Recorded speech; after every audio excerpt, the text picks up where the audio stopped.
I understand your view on that. Why do you think they shot him 8 times in the head? Oh, I don't know. It's a lot of times to shoot him. It is a lot of times to shoot him. How many times did you hear they shot him? 5 at first. 5, and then, no, 3 first, then 5, then it went up to 8. So. And the police admit they tackled him and then shot him. Well, they told him to surrender, didn't they? They told him to stop, and he didn't. He carried on running, so, you know. What else could they have done, as far as I'm concerned? 007, huh? 007. License to kill. Yeah. I still believe that there should be a shoot-to-kill policy. I still believe, personally. But that's my views, you know. I think people should give up their liberty for freedom. All right. London police were later forced to admit that Mr. Jimenez never ran from them, wasn't wearing a heavy coat, and that a special army unit had killed him execution style with over 10 shots to the head at point-blank range. The British government was so desperate to keep the details of the shooting secret that they went so far as to arrest an ITN television journalist who had simply gotten a copy of what would normally be a public police report. Government whistleblowers and police have also been suspended and arrested for telling the truth. We had our details taken and were threatened with arrest simply for asking questions of locals outside the Stockwell station and videotaping police. Where are you based? Austin, Texas.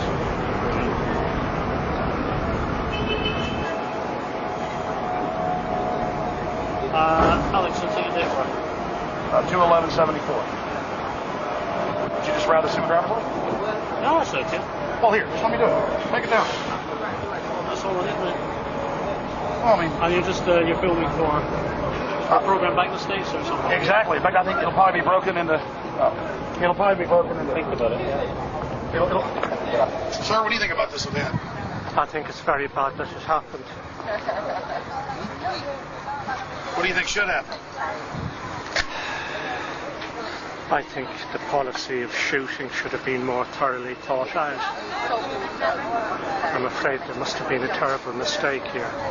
I feel very sorry for the family and very sorry for the policeman that made a horrible mistake. Yeah, it's going to be bad for everybody. It's a tragedy all around, I think. Thank you.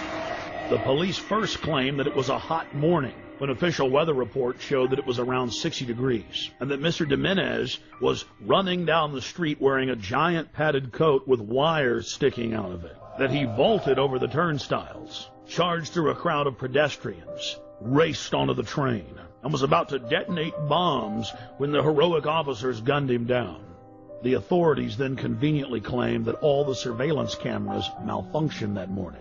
Police have now been forced to admit, thanks to watchdogs in their ranks, that none of the cameras malfunctioned, and they've now released the video.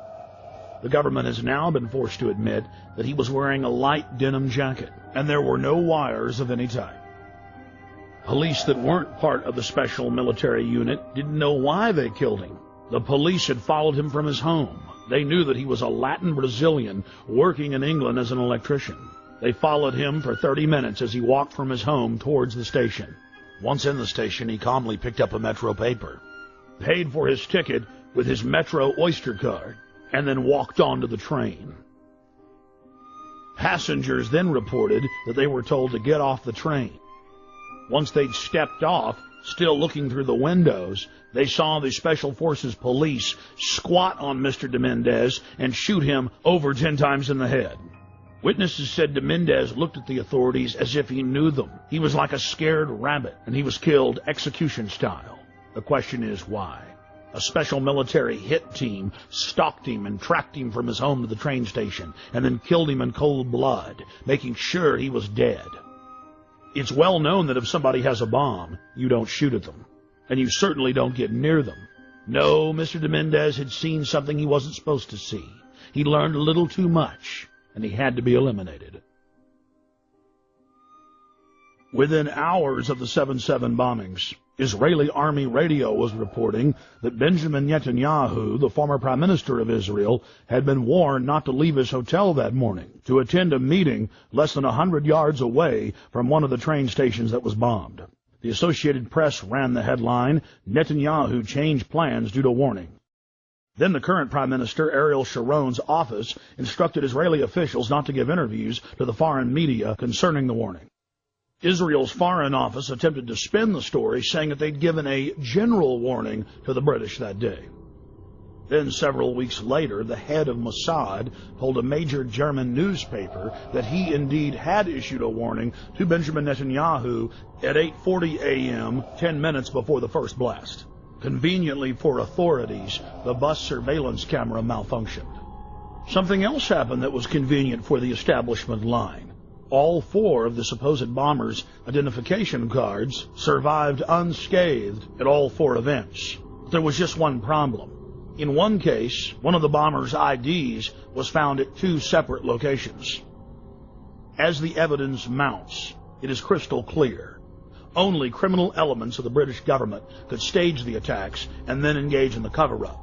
The reason the Netanyahu story is important is it clearly shows that other intelligence agencies were aware of what was going on in London that day and took necessary precautions to protect their Minister of Finance. In 1994, the Israeli embassy in London was bombed. This was at a time when I was in the service. I joined the Middle Eastern section shortly after that, and I was actually astounded to read a document written by a senior MI5 officer who'd seen all the information coming in about this attack, and he said that he believed that the Israelis had bombed their own embassy. In any staged terror attack, governments have to be extremely careful to keep the operation shielded, compartmentalized. Most people in government are moral individuals who believe that they're standing up for their nation's sovereignty, for its national interest, and it's absolutely essential to keep them in the dark. One of the chief tools used by governments as a smokescreen is staging exercises or drills at the exact same time and exact same places as real events. When the Oklahoma City Federal Building was bombed, the Bureau of Alcohol, Tobacco, and Firearms was staging an anti-terror drill with their bomb squad on the morning of April 19, 1995, at the same time that the real event took place. On the morning of September 11, 2001, the Pentagon was running 5 separate drills, 2 of the drills targeting the exact same targets at the exact same time. That caused NORAD to stand down, believing it was just a drill. And London was no different. It's important to note that those taking part in the drills need not know that they're part of a larger operation. In fact, it's better for the conspirators that they not be informed. One of the chief reasons this is done is so that if any of the operatives carrying out the attack are caught by other elements of the government, they can simply claim that they were taking part in a drill or an exercise. NSA, Infopol 9, and Echelon-type systems that are scanning for terrorist chatter will be fooled into believing they've simply picked up part of an exercise. On the morning of 7/7 in London, there was a simultaneous exercise targeting the exact same trains, the exact same bus, at the exact same locations, at the very same time. What we're supposed to believe is some kind of coincidence. There was also an anti-terrorist drill going on 7/7. And again, just like 9/11, they were talking about attacks on the same targets, the same kind of tube stations, and exactly the same time as the actual attack happened. We learned of the drills of 7/7 on 7/7 from Peter Power, the head of Visor Consultants, a crisis management firm based in London. Mr. Power was the former spokesperson for Scotland Yard. Mr. Power told National British Television, ITN News, about the drills. Today we were running an exercise for a company, bearing in mind I'm now in the private sector, and we sat everybody down in the city, 1,000 people involved in the whole organisation, but the crisis team. And the most peculiar thing was we based our scenario on the simultaneous attacks on the Underground and mainline station. So we had to suddenly switch an exercise from fictional to real. And one of the first things is, get that bureau number. When you have a list of people missing, tell them. And it took a long time. Just to get this right, you were actually working today on an exercise that envisioned virtually this scenario. Almost precisely. I was up until 2 o'clock this morning because it's our job, my own company, Visor Consultants. We specialise in helping people to get their crisis management response. How do you jump from slow time thinking to quick time doing? And we chose a scenario with their assistance, which is based on a terrorist attack because they're very close to a property occupied by Jewish businessmen. They're in the city, and there are more American banks in the city than there are in the whole of New York. A logical thing to do. And I've still got the... I was going to say, how extraordinary today must feel for you as it unfolds. He repeated himself to BBC Radio 5.